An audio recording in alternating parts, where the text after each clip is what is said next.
time now is coming up to 14 minutes before 7, before 8 in the Peace and Fort Nelson. You're listening to us on Daybreak in Prince George, 91.5 FM, everywhere across northern BC on your CBC Listen app.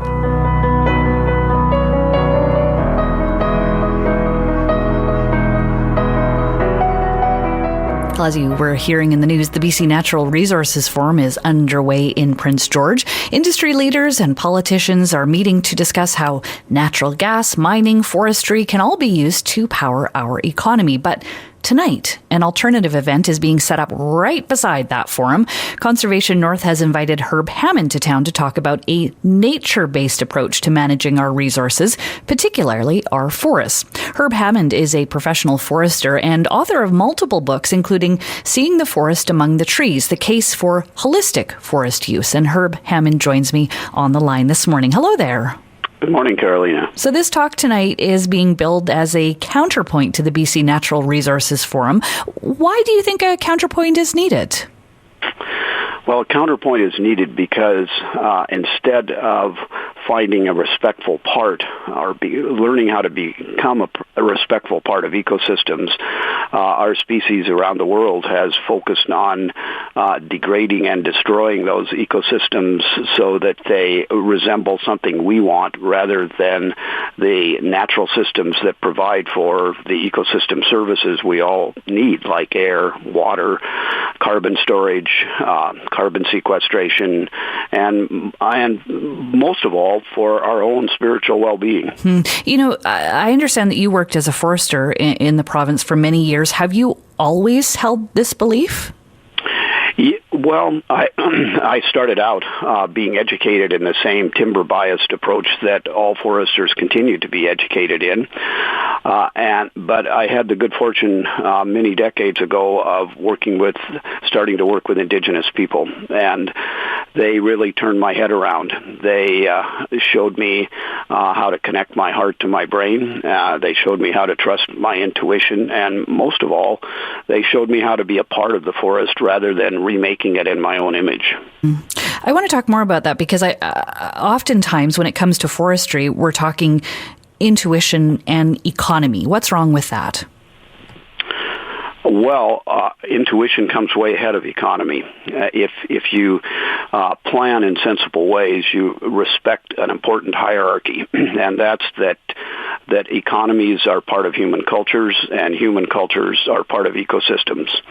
And if you play that back, you can say it essentially in reverse, that if you take care of ecosystems, you always have healthy cultures, and if you have a healthy culture, inherent in that is a healthy economy, which is part of a culture, not all of a culture. And all of economy is people relating to people, providing the goods and services we need. Where we've all gone astray is we confuse needs and wants. We've also gone astray by permitting corporate interests to govern us and to define economies from a corporate financial appraisal rather than from the well-being of ecosystems and human societies. So how do we get to that balance? If not the private companies making these decisions, who? Well, first of all, and when it comes to forestry and in many things, we need to put the control of natural ecosystems back in the hands of publicly accountable agencies. Right now, we have a forest tenure system which has privatized the alleged public forests across this province. Decisions about how much, where to cut, when to cut are made by timber companies, not by people accountable to the public. And our laws are written in ways now that there really is no accountability, regardless of whether there are landslides or loss of species. There is no accountability for that.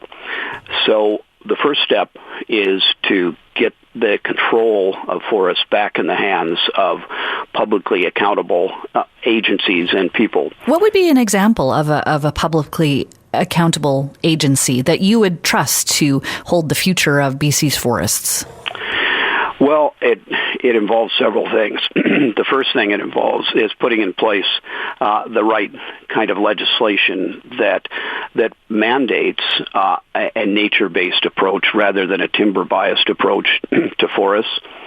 And then I think that setting up local bodies like community forest boards that operate under the auspices of that provincial legislation, they would be supported by a provincial agency with information and research, and I think is a good step.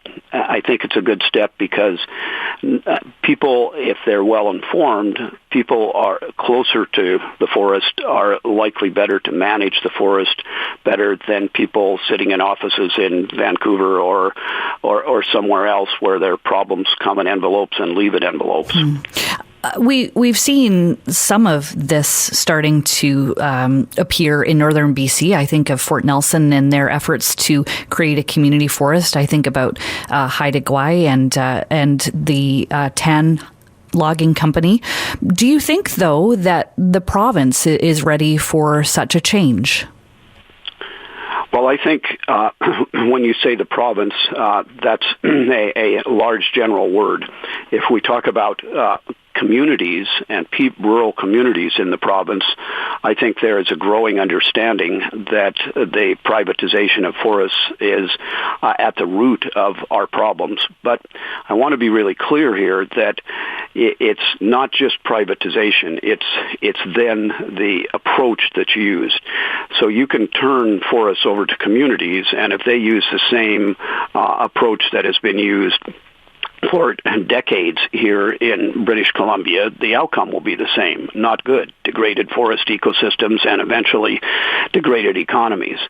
So the two need to go hand in hand. We need to adopt a nature-based, ecosystem-based approach that's built on good, sound principles, and that would be required for the community forest boards or community forests like that being done in Fort Nelson, Haida Gwaii, and elsewhere in British Columbia. You say the need is there, but what about the will?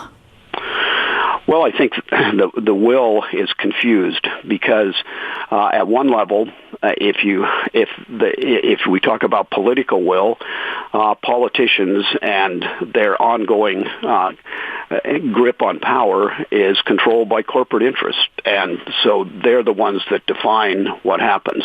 But